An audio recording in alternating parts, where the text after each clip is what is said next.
they don't suffer while they're in our hands. I know that you had mentioned to me earlier that you had some areas that are already identified, and I didn't know how much pressure you all are putting on those areas for spay neuter and for assistance with trapping and spay neuter of community cats as well. Right, and that's something we're going to be talking about pretty soon, but I can briefly just answer that question. So what we've been doing is meeting with other organizations that provide additional resources outside of animal services. So we don't provide surgeries to the general community. We're meeting with other spay neuter clinics, veterinarians that provide a high volume, low cost spay neuter option, and how can we all work in unison as we identify the need.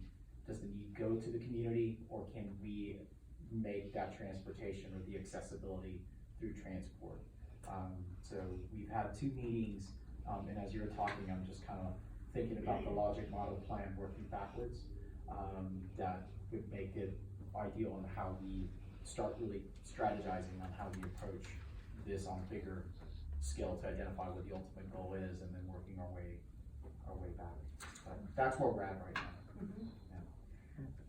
I think it's really, I'm sure that there are people in this room that are really good at strategic planning, that they do it in their work or other ways, so they know about how to develop these types of plans. And I would encourage you to, if you really start to work on this, is look at what you can do with the resources you have, but also to look at what you could do if you had additional resources, so that when you're selling your program for progress, that you can show someone an actual plan of what you're planning to do, who are the people that are going to accomplish it, and how is this going to work?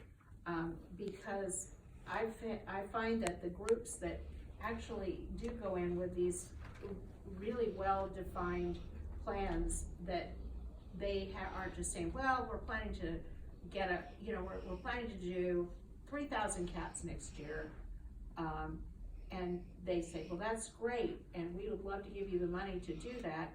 Now, how's that going to work? Well, and a good example, and they let me give this as an example, there's a Fayetteville Animal Protection Society. Anybody familiar with them down in Cumberland County?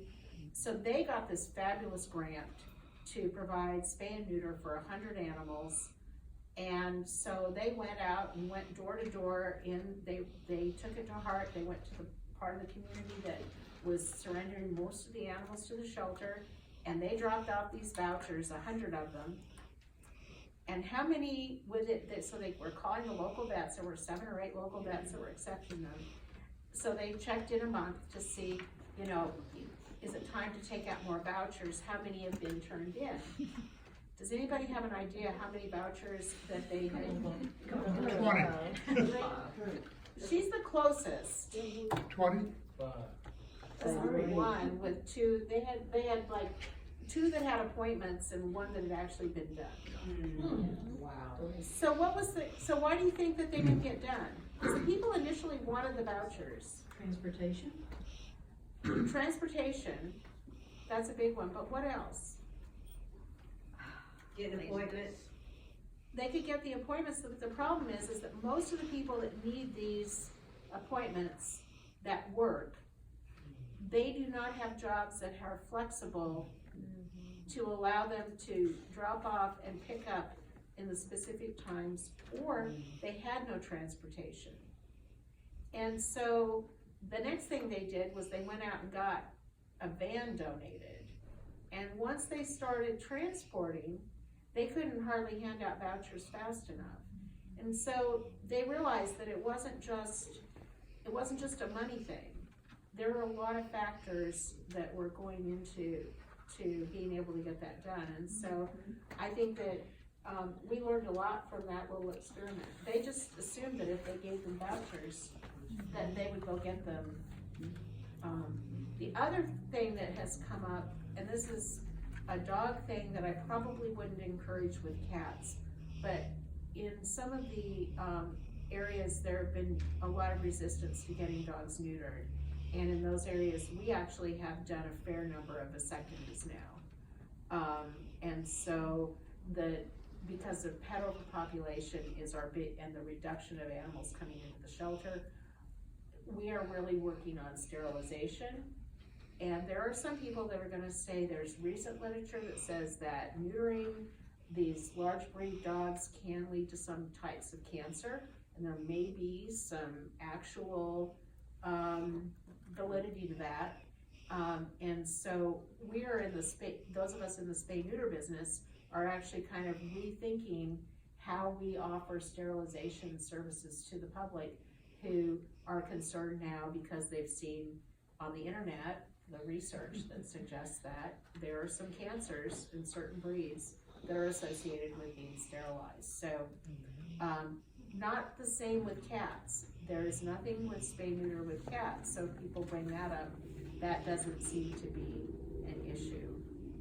Who's heard about using the strategy of vasectomizing the tomcat? Have you done that? No, we decided, we disagreed with it, because So- it doesn't stop any negative behavior that causes.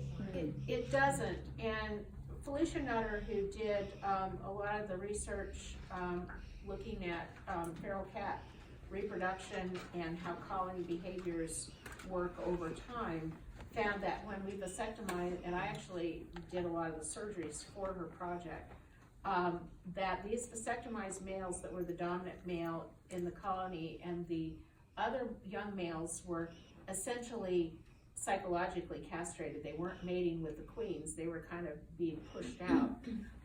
If the queens did not become pregnant, these vasectomized males started to become abusive. And so that was really something we weren't expecting. And so, yeah, cats have a really strange domestic relationship in a colony setting.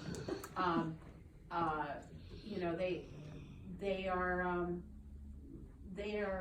revert to a lot of wild type behaviors pretty quickly. Challenging tomcats that come in kill all the offspring of the previous top cat. So there are a lot of interesting behavioral things that when you're observing these colonies. But you're right, it doesn't stop the spraying, it doesn't stop the behaviors that people in the area may be complaining about, it doesn't stop the fighting or the concerns about disease transmission. So I would probably discourage you from using that as a strategy to get a handle on these, to reduce the numbers of litters born. Timing of the year when you really focus on spay and neuter is important. We like to focus before the cats become pregnant over the quiescent time, but it is difficult because we've had really cold weather, and cold weather is challenging. We don't do flank spays. We do abdominal approaches. You may have heard of some of the groups will prefer a flank spay because of it supposedly being quicker.